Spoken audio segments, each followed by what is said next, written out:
Welcome to Supernatural Circumstances, the podcast where we take you down the rabbit hole into the enigmatic world of the strange, the paranormal, and the unknown. I'm Morgan Knutson. And I am Mike Brown.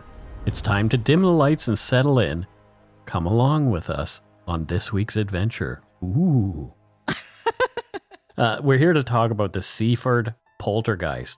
And this is something that I'm not super familiar with, but for people who know I'm writing another book, this may make an appearance in my next book. Maybe. This would be a good one to cover. Really good. Tell me a little bit about the Seaford Poltergeist, because I am sure everybody's curious about what the heck is gone on in Seaford, Long Island, New York in 1958. Yeah, and this was actually a case that was brought forward again by a colleague of mine, Dr. Kieran O'Keefe, and he kind of pushed this back into the spotlight again just in the last number of years. So that's kind of interesting because it is a 1958 case, like you were saying, took place in New York City or in Long Island, New York.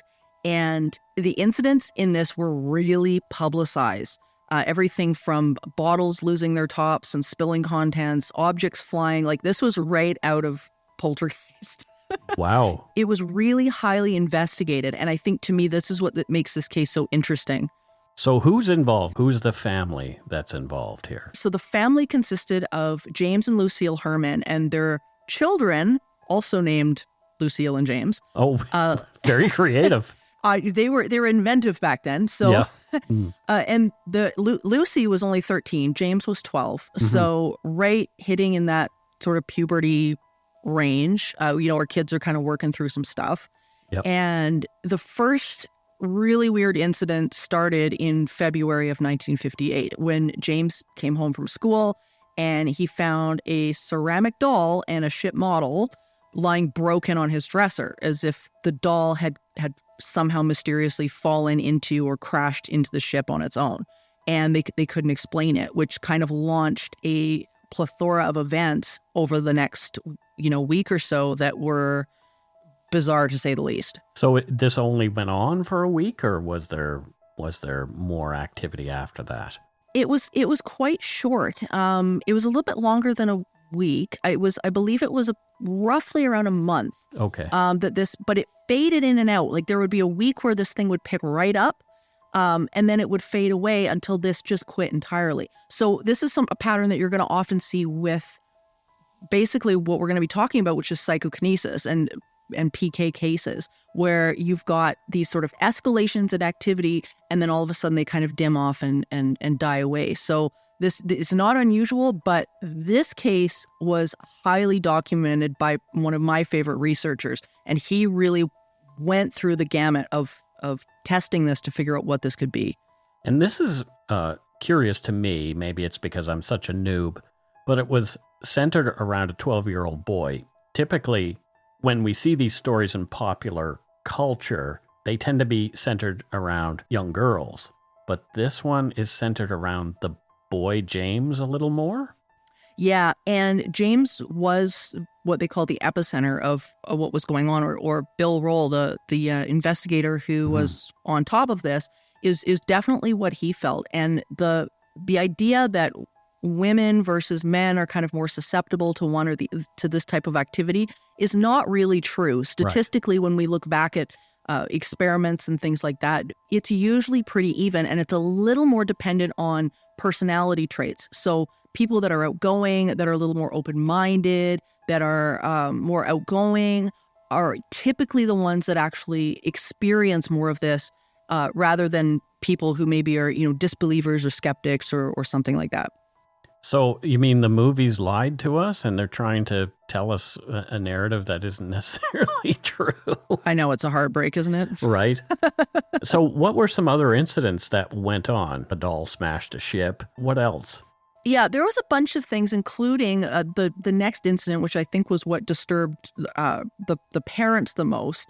Mrs. Herman ended up finding a small holy water bottle on her dresser on its side with the cap removed and the contents spilled. And I think initially they thought, well, it tipped over. That's fine. But during the next 45 minutes, noises were heard all over the house as bottles were being opened and just the tops were coming off. They were being spilled in various rooms. And it even got to the point where a half-gallon bottle of bleach that had been on a shelf, sitting in a cardboard box, smashed on the floor about 6 feet in front of where James and his mother were standing. Oh, wow. So there was a lot going on. And it was within a few days of that, the disturbances extended to other objects like porcelain and plastic figurines. They were moving around, colliding, flying through the air with some like pretty great force.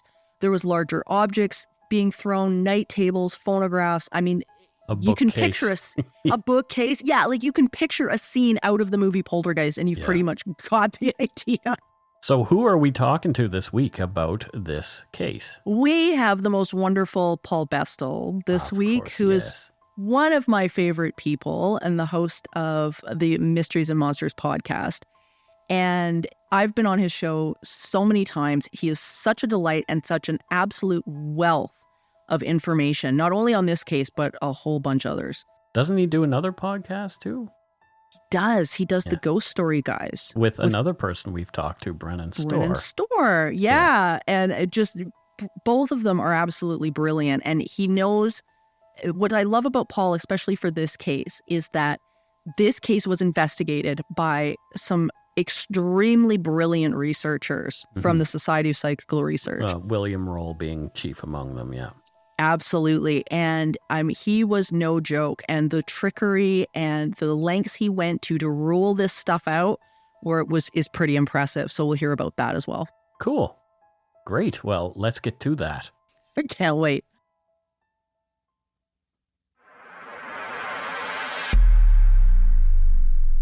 This is such a fascinating case because it's been a relatively high-profile case, and I think there's elements that get discussed, but elements that also don't get discussed about this case. And in the spirit of the new season of Supernatural Circumstances, we're really delving into not only what these cases are, but also the why and the how, so we can kind of dissect and allow the public and us and everybody to kind of understand the development of how this kind of thing can happen, because we kind of see these things as like almost like a fairy tale that happened somewhere else, but it really, Paul, it didn't. No. It's a crazy case, and it's one of those that comes in this kind of post-war poltergeist pandemic, one would say. Really. It's very interesting. There's several big cases that happen in this particular decade that I think don't get the credit or the attention that perhaps they deserve. It's one of those that it's a very quick poltergeist case. It lasts just under 5 weeks, from February the 3rd, 1958, to the last confirmed incident, which happened on the 10th of March, 1958. So it's very quick, but it's one of those that it seemed to go from 0 to 100 very quickly in regards to how quickly it became publicised and people got involved, and some of the great and the good of that era's parapsychology were involved. So it's a very interesting case. What happened? How did it start? So it's a normal weekday from the reports where Lucille, this is one of the strange things about this family, the mother and father are called James and Lucille, as are the children, which I would imagine could be confusing at times in that particular house. Yeah. So, it's one of those little odd things about this particular case. And Lucille was a housewife. Her husband, James Sr., worked for Air France. He was based at New York. So she was at home awaiting the children's return from school.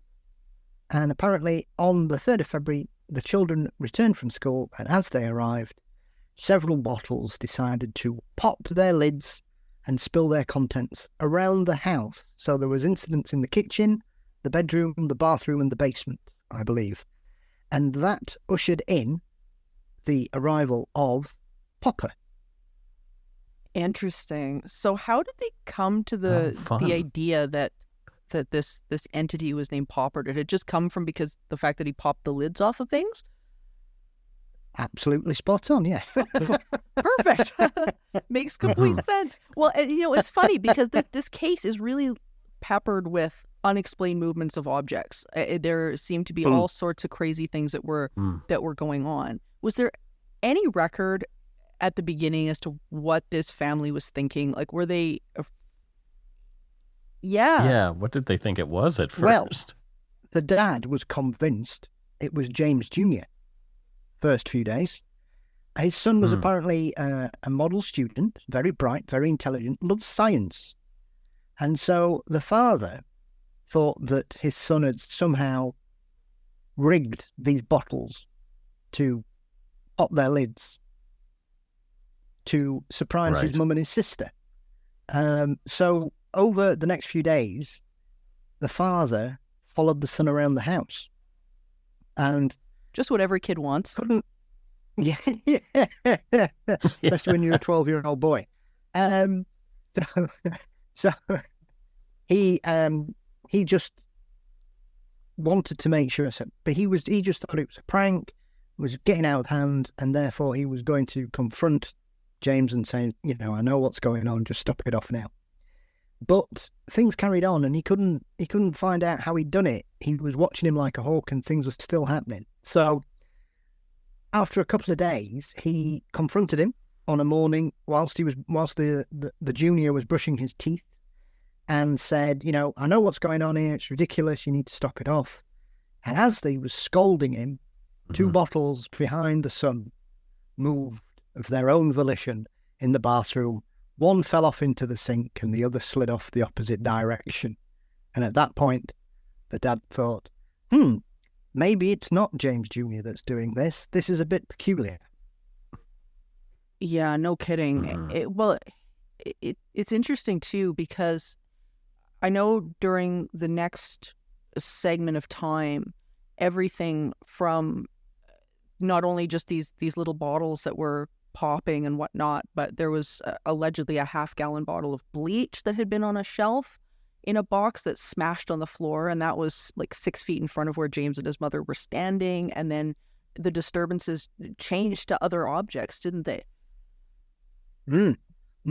It's, as I say, because it's a very intense case, because it's just under 5 weeks, it really went from just being mischievous bottle popping, though I suppose it depends how close you are to a bottle of bleach that pops its lid and sprays its contents. It's probably not the best thing to be having a bit of fun with, especially in those days. God knows how strong it would have been. It probably burnt through ceramic.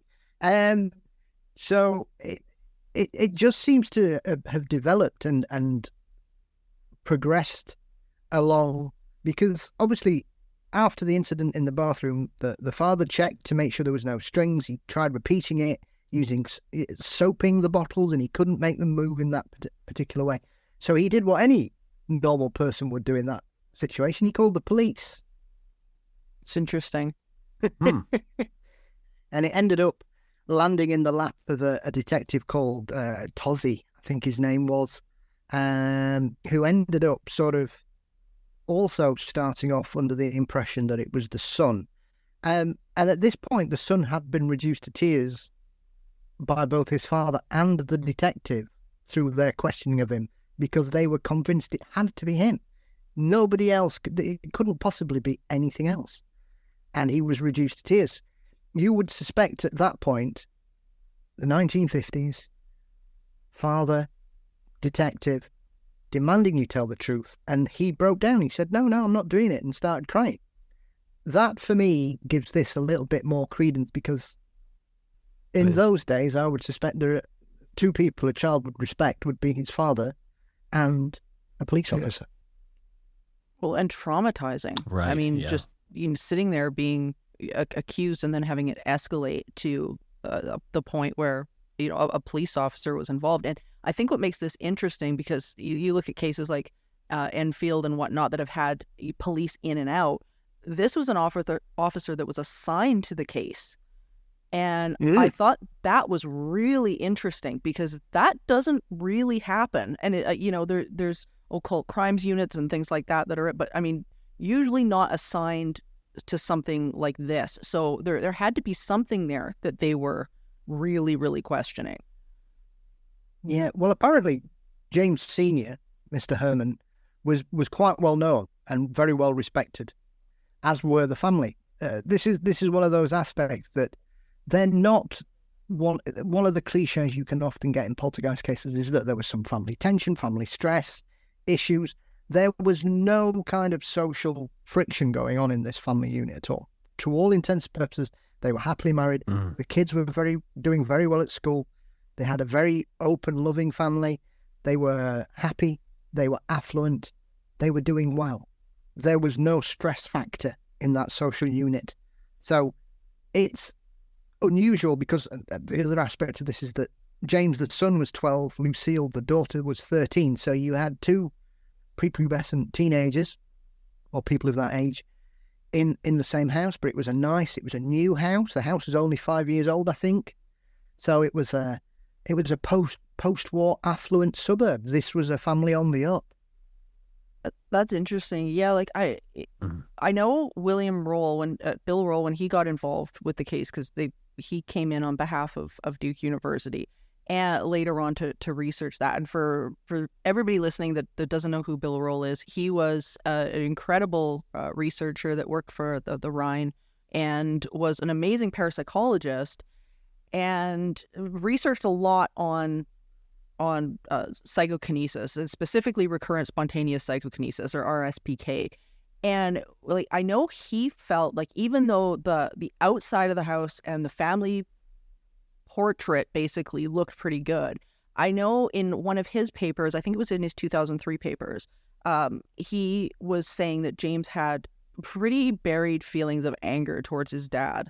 And he had said that the fact that the bottles were mostly products used by the mother, he said further indicated that the boy had unmet dependency needs, is what his take was, which kind of makes sense in the sense that, you know, here you've got this like affluent family, like you were saying, Paul, who's under the scrutiny of the media, because like by this time we had the media involved. Let me just grab the note.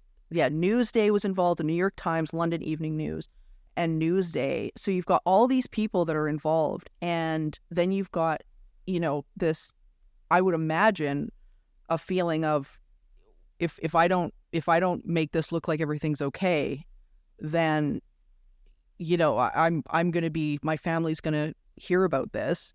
And it kind of explains a little bit to me about where some of the poltergeist activity may have come from, because we know in cases of psychokinesis, usually it comes from a feeling of like buried frustration, buried emotions, buried rage, things like that. And that seems to be where things are popping. I mean, that's the other aspect of this, is that if we look at that kind of aspect of it, it's unusual that it eventually exploded in that direction, because usually it's antisocial behaviour or school that begins to fall away first if you have these kind of repressed emotions. So it's interesting as well, because the other aspect is some people didn't think it was James. They thought it was Lucille who was the focus. Interesting.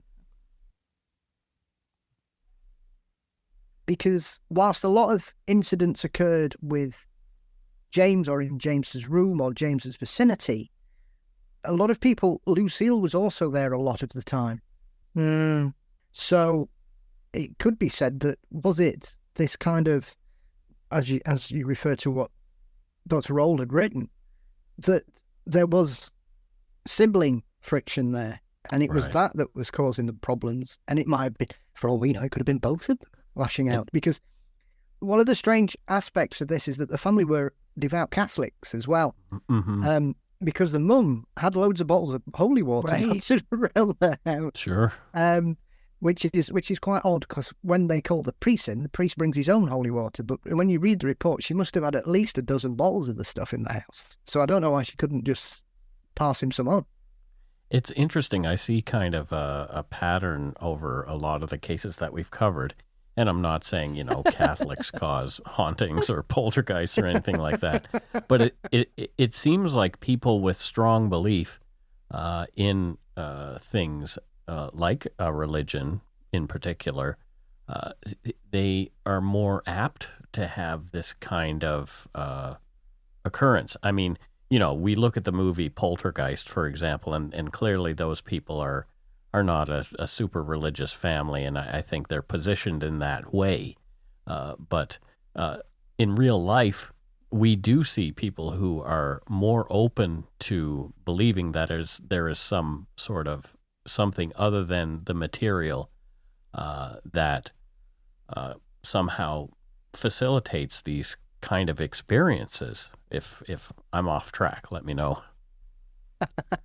I don't think you're off track at all. I mean, because we can look even statistically at a lot of the results from things like Gansfeld experiments and whatnot, and the fact that people who are typically more open to this phenomenon being something that's real do better on those tests. So, how would somebody who has, no belief whatsoever do in a psychokinesis class, say, put on by the Monroe Institute, where, here, learn how to bend a spoon or something like that? I don't know if they would do as well. I don't know. Yeah, it's like maybe the idea of the empty vessel versus the vessel that's already has this type of belief. It would be an interesting experiment to approach from that way. This particular case, though, it did get quite violent. What sort of things happened violently that maybe people would freak out had it happened in their home? I know some of them would really disturb me. Well, it got bored of the bottles and started to progress rather rapidly. It clearly wasn't a fan of bookcases. They tended to either be thrown to the floor, or there was one in the basement that was basically rotated around and all the books fell off. Tables were tipped over in the upstairs area. Ornaments were thrown about. A sugar bowl slid off the table in front of the family and smashed. And there was other weird aspects to it, like little statues were thrown with such force that they were fixed into, I think one was a statue in the mother's bedroom that was thrown with such force it was rammed into a mirror frame, but the statue wasn't broken. Oh, wow. Whoa. And so there was a lot of banging and stuff, and it just carried on developing in that regard. Obviously, because it had got such publicity in the local papers and across the country, it was one of those great moments in those days, as I'm sure you've seen in other such cases, that they printed their address. So they started getting letters from all over North America from people who were convinced that they knew what the problem was. And several of them were saying that they were sinful and it was God that had come to them. They weren't Catholic.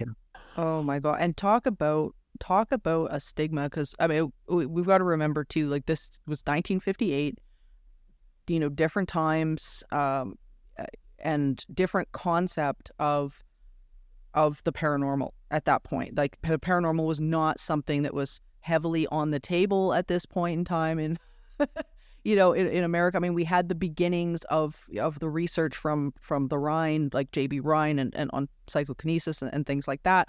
But like, there really wasn't an influx publicly. I think in the 50s, we really seemed to be kind of balancing this, the public thinking that this was all in movies or trickery or something like that. I can't even imagine having this happen and then having basically a public viewing of like the family and what's going on. I can't even fathom.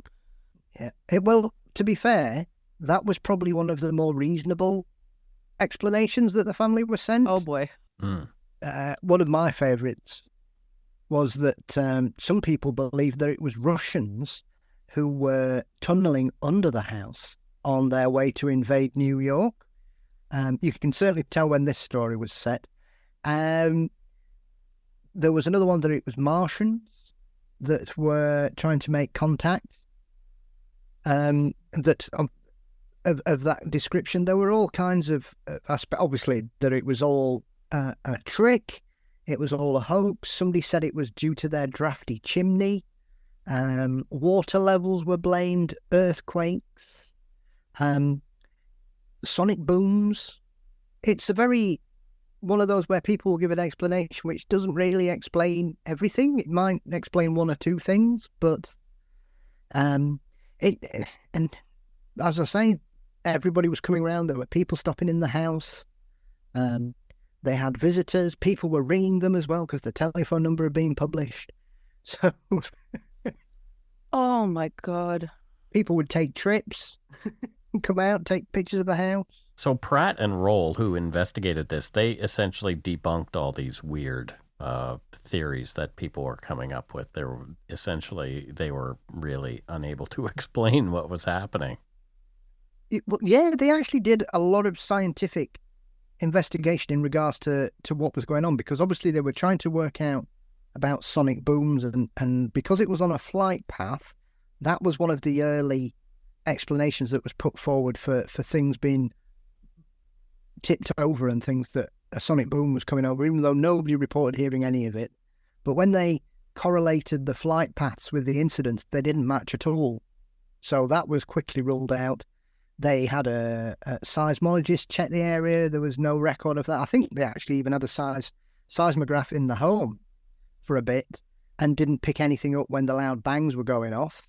They checked the water table to make sure that wasn't responsible. I think they had a plumber come, check the plumbing, who found out actually that the house next door was worse than theirs. Yeah. And ended up having to fix the next door's faulty piping. They had an electrician come to see if it wasn't something else. There was people claiming it was a neighbour who got a transmitter who was firing radio waves into their house, but that was proved to be incorrect. So they had a look at as much as they could possibly find out. I mean, I think even air circulation was put forward as it not being a well aerated house, and that was causing the problems. But yeah, they had a complete list of scientific possibilities and just basically went through them one by one. Wow. Yeah, I mean, to me, Bill Roll, he's one of my favorite researchers on this subject, because he's so thorough, and his ideas were so fascinating and really beyond their time in a lot of ways. Because, like you were saying, like, he was looking for every possible thing, and this is such a great case to look at that aspect, because often we hear these cases and, you might have somebody come in for 2 days or a day or two, a couple hours, and nothing really gets isolated or ruled out or anything like that. It's kind of a look at the phenomenon, but that was not the case in this. I mean, like, you just listed a whole pile of tests. I mean, they even had, I believe, foreign matter, checked for foreign matter in the decapped bottles just to see if, like, there was something that was making the bottles pop. Yep. No connection between the electrical system they discovered, and the police, I believe, checked for that.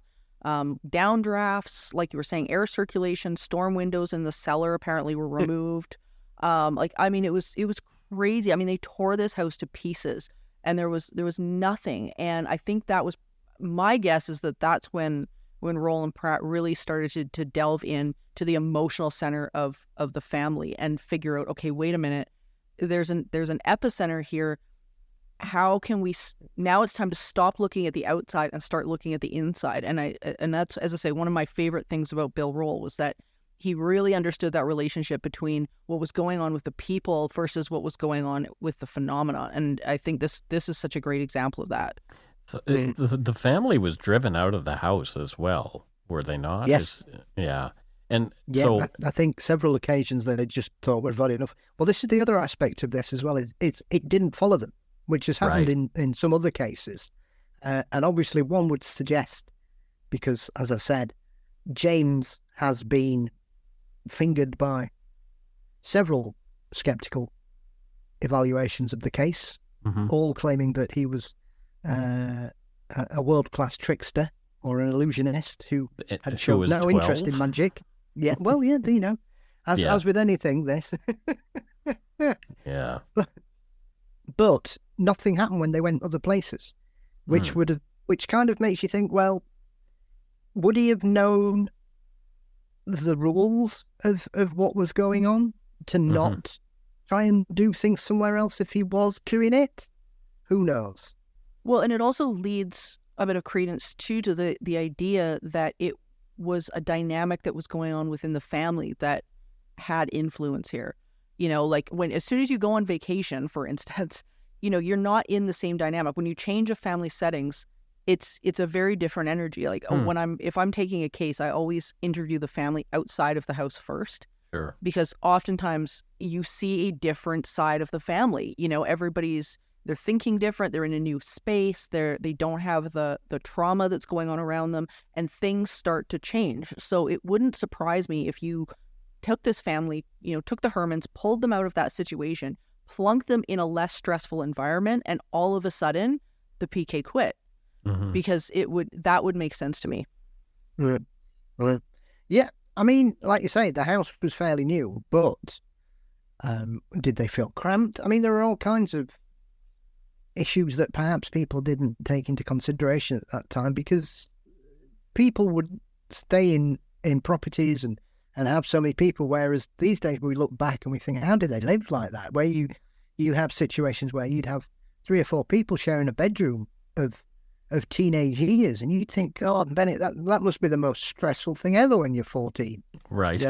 Yep. So never mind how the parents must feel in that kind of dynamic. So it is a very peculiar thing. I mean, one of the other things that often gets overlooked about this, because obviously the ghost became known as Popper, all the bottles that popped their lids were screw caps. Oh. Wow. This happened in my friend's home. The dad would make root beer, and he would add one chemical too much, or the lid would, or the lids wouldn't be on tight enough, and in the middle of the night, the lids of the root beer bottles would start blowing off. But that was because they were just, crimped lids, rather than the fact that you just mentioned that these are screwed on. That causes a whole different line of thought in that way. Yeah.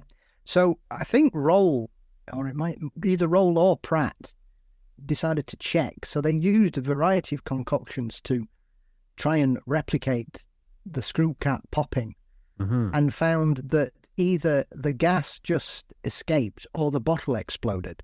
They never repeated it. Because, as I said, the father in the beginning presumed his son must have been adding things to the bottles, because he had a deep interest in science. He was very academically focused on that. That was tended to be his favourite subject at school at that time. But nobody could replicate the events. So it didn't cause the screw cap to unscrew and then fly off. As I say, the bottle would more often than not explode because of the pressure. Oh man, there's just so many little factors about some of these cases that are fascinating, because oftentimes, it's so easy to negate occurrences, especially in instances of psychokinesis, when people are immediately saying trickery, trickery, trickery. And it's these little details to me that really make the difference. It's a lot harder to throw away the idea of these things just exploding by themselves when you realize, for example, screw cap versus, a bottle stopper or a cinch cap or something like that. And I know Roll also noticed that in his measurements, at least, they showed a decline in the number of movements correlating with the distance from James. And he was big on this idea that the closer an object was to the person who was projecting the PK, the further the object would go. And I know in this case, he measured that as well, where he was really looking at the idea that there was some sort of a decline effect, that the closer James was to this stuff, the further it would go, or the more it would move, or something like that, which again is really quite interesting. Yeah. I mean, the other aspect of this is that if we are led to believe that James is just throwing things about and causing bots to pop the lids, it does make you wonder, when you've got so many people watching them, that nobody spotted anything. Obviously, there are several incidents that occurred where only James was in the room and said, oh, look what's happened.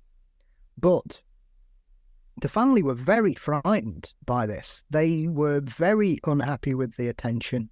They didn't court publicity. They seemed deeply uncomfortable when they had to speak to the media. I'm not sure if the father even went on television and was interviewed on a TV show at the time as well. Because it got that big, it ended up being on television, the story. So it's one of those things that if you've got a 12-year-old child throwing heavy objects around the house, somebody's going to get hurt eventually. I know there was one incident in the basement where Detective Tozzi and James were there, and they had some kind of ornamental figure which apparently weighed about 100 pounds. Oh, wow. That moved across and hit the detective in the legs, but didn't hurt him. Oh, that's no small thing. You know, I mean, we hear about poltergeist cases where, you know, the curtains move and stuff like that. But the fact that there was this 100-pound sculpture, you know, moving across the room, it didn't hurt anybody. But at the same time, that's quite a thing to move. Yeah, very much so. And then as it sort of escalated to the knockings, after it got bored throwing the furniture around and trying to redecorate, started banging on the walls and things. This is another thing where people have often said, well, it might be an earth tremor. I know Tony Cornell, who was a British parapsychologist who had a stellar reputation over here, he once did a demonstration using a vibration plate on an abandoned house, trying to replicate the instances of a tremor causing plates or objects to fly off the walls. And I think they got that up to something where it basically sounded like somebody was drilling in the kitchen. All you could hear was and things were just falling off gently. They weren't just flying across the room. There was no propulsion of the objects. They just fell off, which clearly proved that tremors could never be sort of substantiated for causing the movement of these objects several feet across rooms that was often witnessed by some people. So once again, this is something else that we've seen. That, I mean, he filmed that experiment as well, so it's there for people to see that Cornell proved that it's certain vibrations or tremors simply couldn't be responsible for what's happening either. It's always neat to know that this type of thing is accessible for people to see. I really think that's an aspect of research that's missing now. Like during that time period and even into the 70s, there seemed to be a lot more of that kind of a thing where researchers were really plugging hard at here's why this can't be, and let me show you. And I like that. I like that about Cornell, and I like that about there's a few others that did the same thing where they were. I think even Harry Price did this a couple of times, not with, I don't know, with video, but just with demonstrating to people and writing papers and stuff, where they were really plugging the idea of let's explain why this can't be the way it is. And I miss that. Well, these days that's not what people are shown, are they? They're usually not shown a lot, and people just run about screaming. These days, sadly. Yeah, that's exactly it. I prefer a much more of a studious show and tell kind of approach rather than the, what was that? Let's all run. So this case, I mean, like we were saying, that it's got so many different avenues and aspects and people that were involved in this and whatever. What at the end of this did this poor police officer, did he have a conclusion? Or did he walk away going, what in the heck did they assign me on? Well, he did a very extensive, I think he did something like a 60-page report. Yeah, he was in it for the long haul. Yeah. Which some people have noticed that there are a couple of aspects to this, that apparently they used fingerprint powder on some objects that had been moved and then weren't moved after they'd been dusted.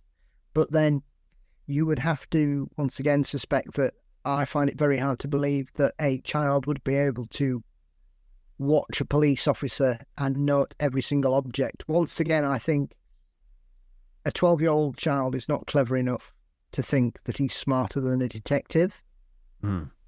Yeah. And I would imagine that if he had tried to continue faking things or whatever, either this would have gone on a lot longer than it did and not finish in such a whimper as well. This is the other thing.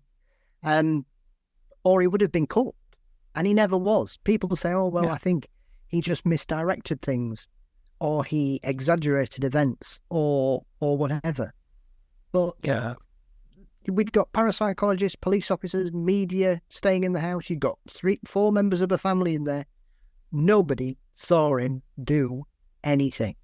Well, and you brought up a really good point there, too. This is not only a 12-year-old, but this is a 12-year-old in 1958. Yeah. Mm-hmm.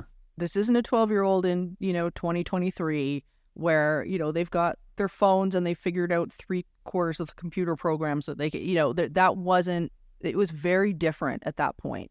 And, it was a very different time. It was a different mentality. 12-year-olds then were not the 12-year-olds of now. And so it gives more support, I think, to that idea that, the idea of him really purposely trying to just basically screw over police officers seems a little bit more far-fetched. In some notable cases, as even in as was mentioned before, previous to the Enfield case, they were caught. Yeah. Trying to pull the wool over Playfair and Grocer's eyes. Sure, yeah. And were caught doing it. If you've seen the house, this is not a big house. For people to suggest that a child could run up into a bedroom, throw something across it, run out again without either being heard or seen by anyone is almost a paranormal event in itself. So how did this conclude?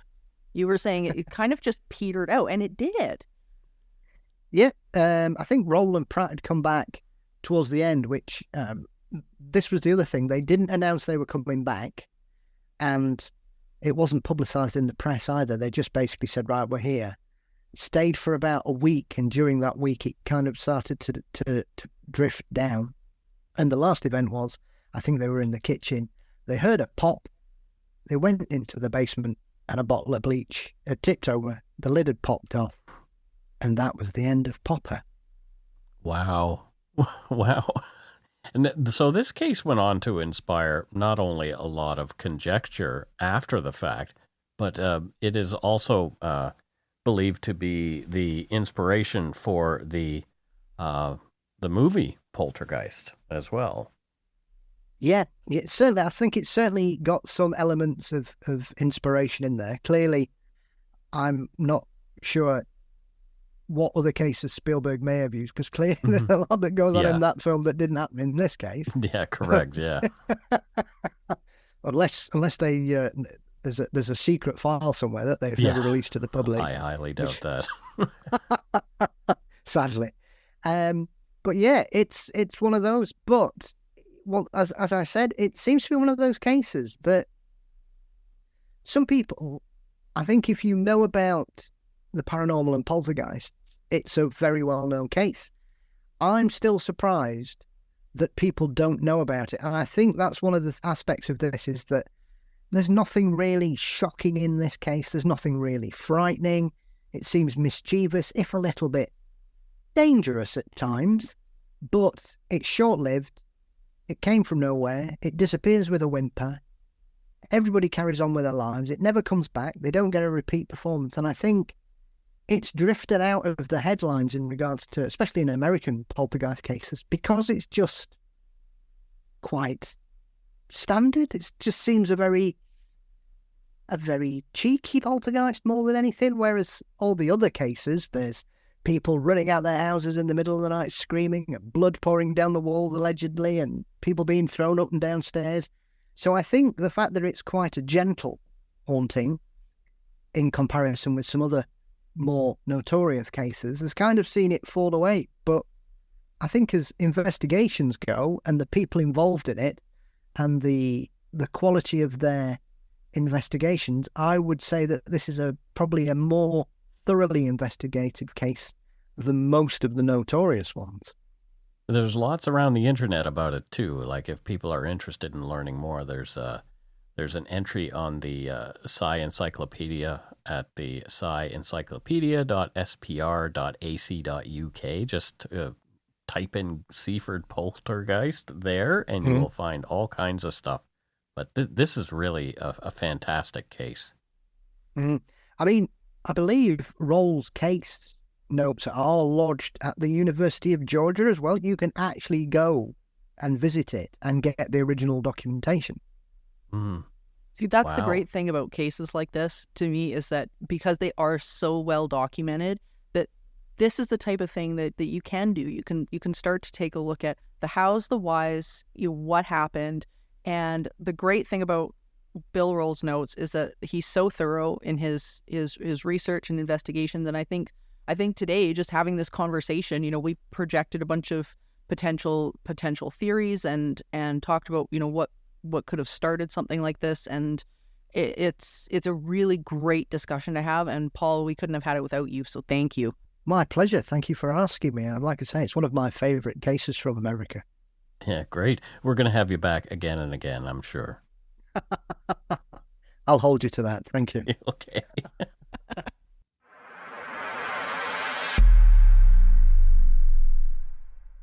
So you have some ideas about this case that you think are important for us to wrap the show up with. So let's talk about those.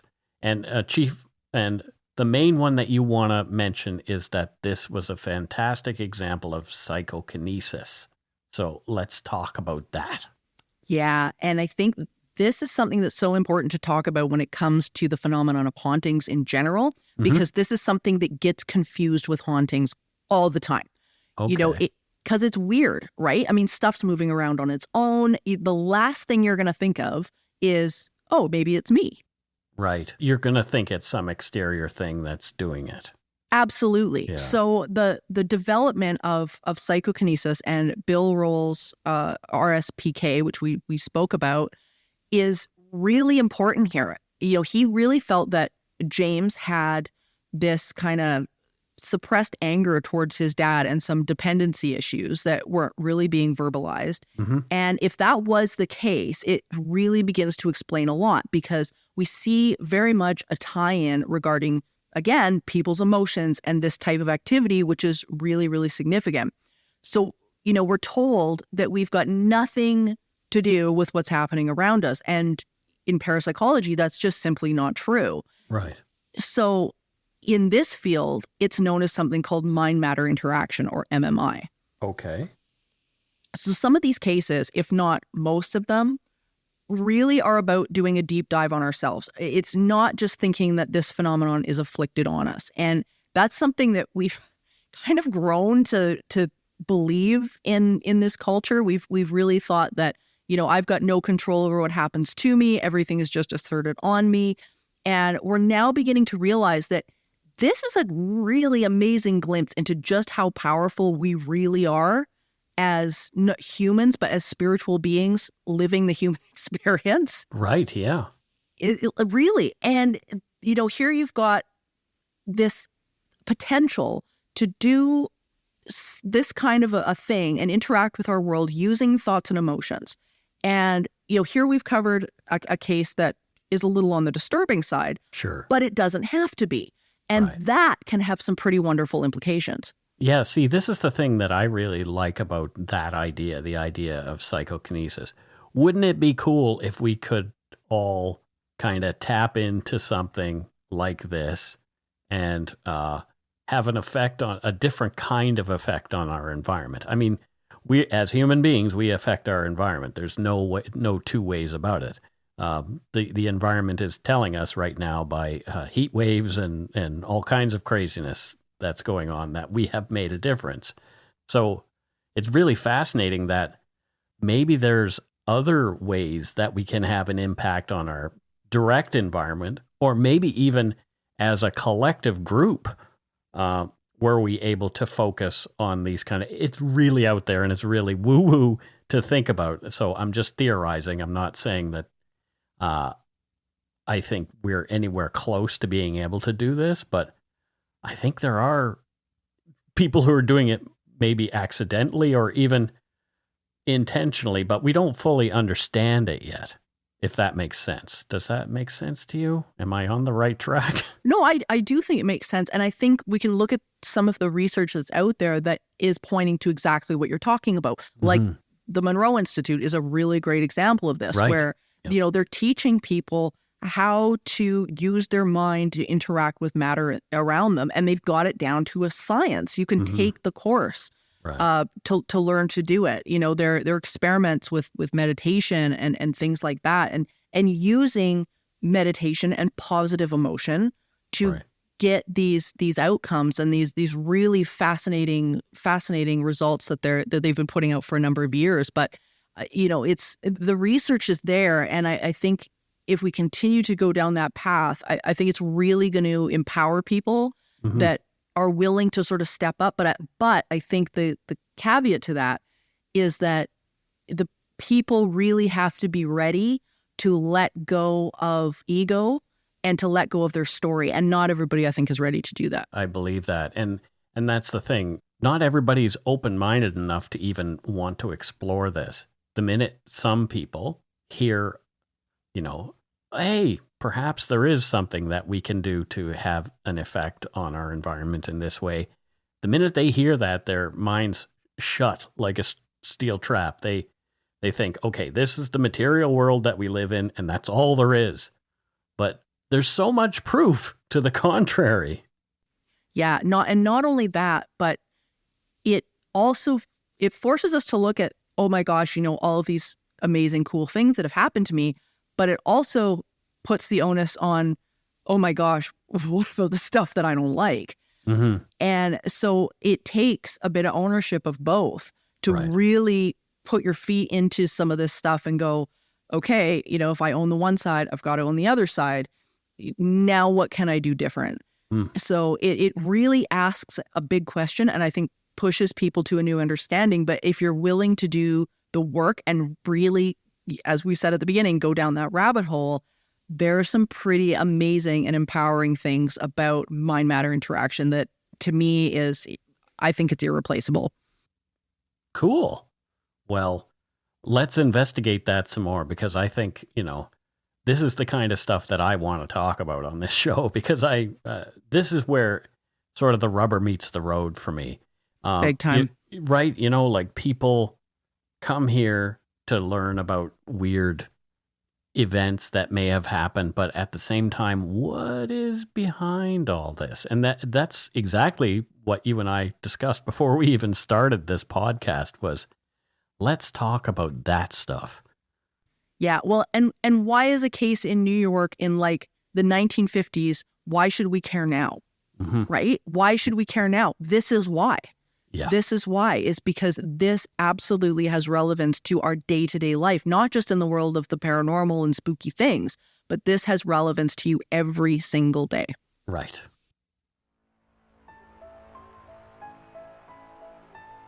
So thank you for joining us on this yet another eerie expedition, dear listeners. And remember, the line between the natural and the supernatural is often a thin one. Until next time, stay curious, friends. I wish I was a thin one. But anyway. Okay, bye. Bye. Supernatural Circumstances is a co-production of Entity Seeker Paranormal Research and Teachings and Good Egg Studios. This podcast is part of the Curious Cast podcast network. Theme music by Corey Johnson of Catalyst Records in Edmonton, Alberta. You can learn more about Morgan Knudsen at entityseeker.ca and learn more about me, Mike Brown, and listen to my show, Dark Poutine, at darkpoutine.com. Feel free to email the show at supernaturalcircumstances@gmail.com.